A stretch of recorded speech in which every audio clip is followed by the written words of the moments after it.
Ba champion na ba champion matière ye. Lobi na yebisaki bino nini ke Gisèle amwe mokonza mboka benga dernier appel na aéroport Anjili soki te lelo Gisèle ola mukana mabele ya ba Belge.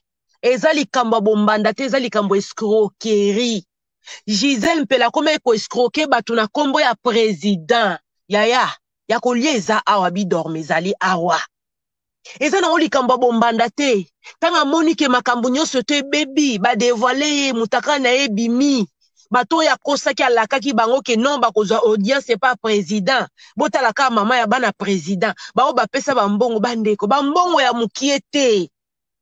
Na Kinshasa pozwa poste il faut basolola. Mutako yake kokuta na Gisèle Pelakete ngana na besoin ya poste na gouvernement oyo. Zwa mbongo.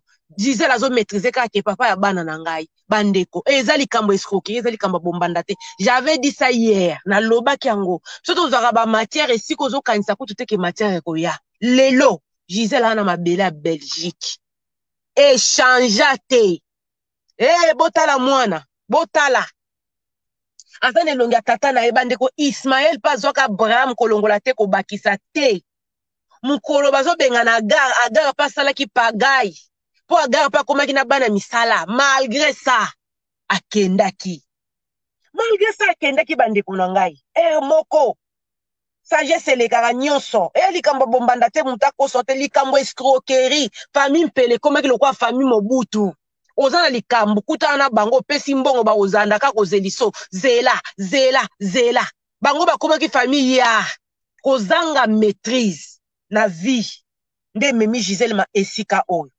bozela botala video yo yebi ke bato ba yebi ke obota na mokonji bana yo na mokonji bazalaka lisusu te bandeko si bakabwana le président ndima bana ne mibale mais loko ezalaka lisusu te mais aliaka kaka na kombo ya mokonzi na ndenge na sima bana te mais na ndenge ya escroquerie. Gisèle a escroqué les gens azwi bambongo ya batu o bakozwa musala na gouvernement eloko esalemi te bato mibale misato minei 10 15 bino mo boyebi mwinda ato bombe na sa mese fo sala nini éclairer ata mukie boyebi bino moko kaka soki eza na kata ndako il faut solo ebima bozela bomona batapage oyo Gisèle banda ekosala.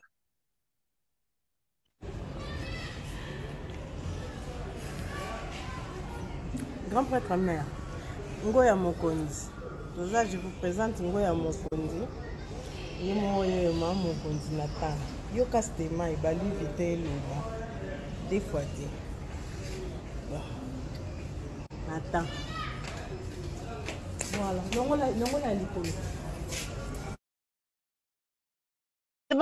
omoni bassesse yazo kanisa président za musicien Gisèle azalaki mal entouré na basi ba mal à la tête yo mama ya bana président babilobela wana o bomoni est-ce que ko lobama babilobela o bino bomoni wana est-ce que ko lobama ozo kumisa ye na ndenga lati sac et tout bona eza ozo sala nini ozo tuka batu. Elle était tellement mal entourée eloka mokonzi mama mokonzi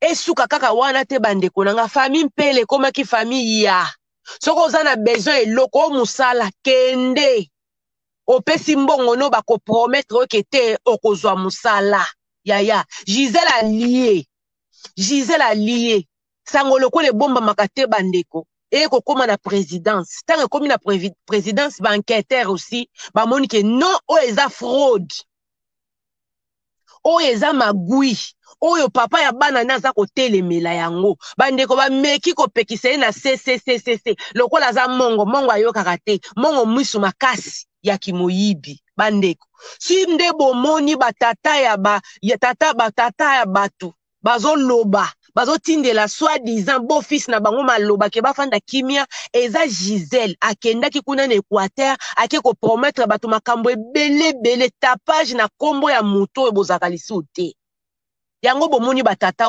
ya batu te yo ke koyebisa mboka na bino ke ngai na bimaka na mokonzi bakosala nini tango likambo ekwei fo bapesa conseil bobele bongo tozali na mabe mingi koyoka komona pe koyoka na ba réseaux sociaux makambo ezali koleka mpona mwana na biso Gisèle Mpela. Bon na makambo ezali kosalemela ye epai na ba directeur ya ba DGM kobebisa na lokumu na ye pe kokanga ye. Alors ye azali mwana ya Équateur 100%. Pe biso bato ya Équateur tozali koyoka mabe mingi mpona makambo wana. Alors tolingi koyebisa bino boye botia ye na sécurité moko monene po ete yo président lokwa yo zali wana ou azali mwasi na yo ou boboti na ye bana. Alors o garder sécurité na ye biso bato Équateur tozali koyoka mabe koleka po ozali pene na mwana na biso pe ndeko na biso tika ete yo bongisa makambo na ye nyonso. Alors tolingi koyoka tolingi kimia ezala kati na ye oyebi awa na Équateur soki moto azali ndenge nini awa na Équateur biso tozwaki bisika te ata na ministère tozali ata ezala tozala na pauvreté na biso kasi biso tozali kokanisela kaka président na biso po yo nde moto azali pemeni na mwana na biso bosi kobota et puis tozali kokanisela kayo. Alors soki moto azali kobebisa sécurité wana azali kobebisa lokumu na yo yo moko topesi yo osala makambo wana nyonso obongisa uti ya kimia kati na libota na yo wana topesi yo kaka bongo. Merci.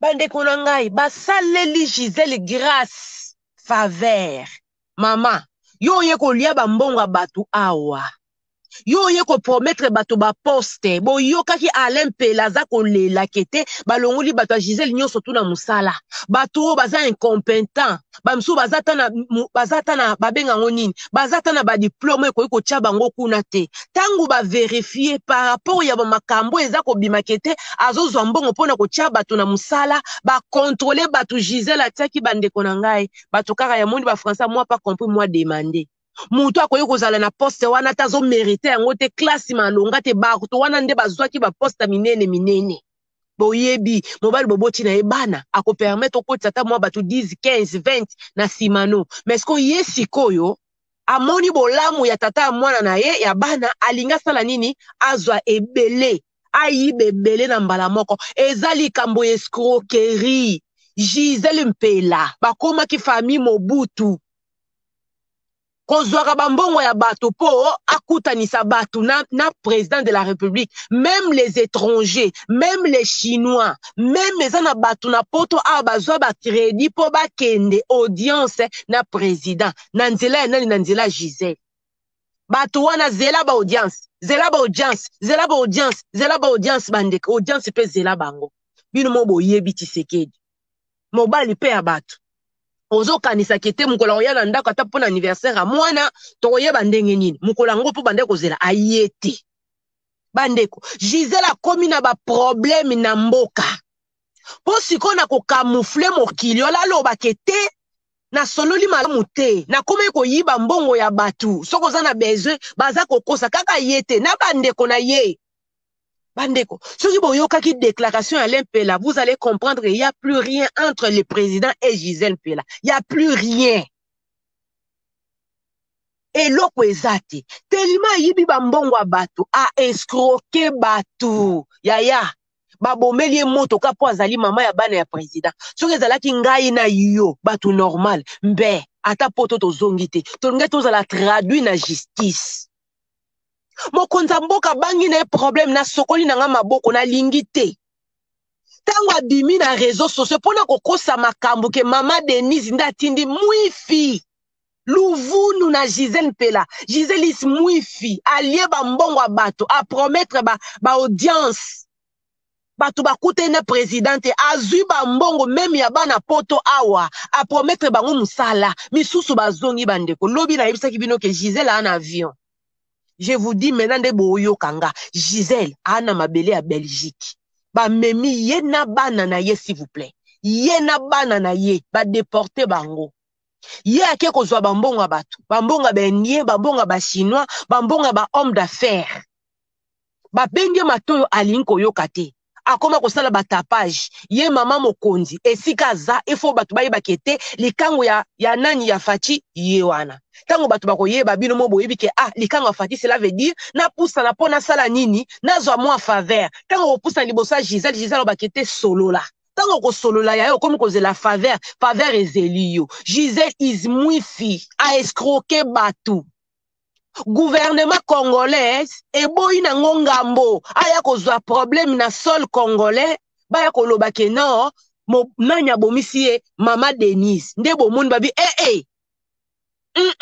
lokolo oza belge mukanda no esili oza ko troubler ordre public yaya bazongisi ye yango kaka na bombanda te lokuta wana batangeli ye ba point azosala nini aza ko troubler ordre public moye basala nini ba renouveler lisusu visa na yo bente ba pesa ye séjour ezate parce que azambuma mabe bakosa bino te wana eza soni wana nde ba camarade no ba mal entouré bato mafiosi ba escroquer bato mbongo balie ba mbongo bato pona okuta na président nde bango siko babike te il faut to pota Denise Buzoba Denise na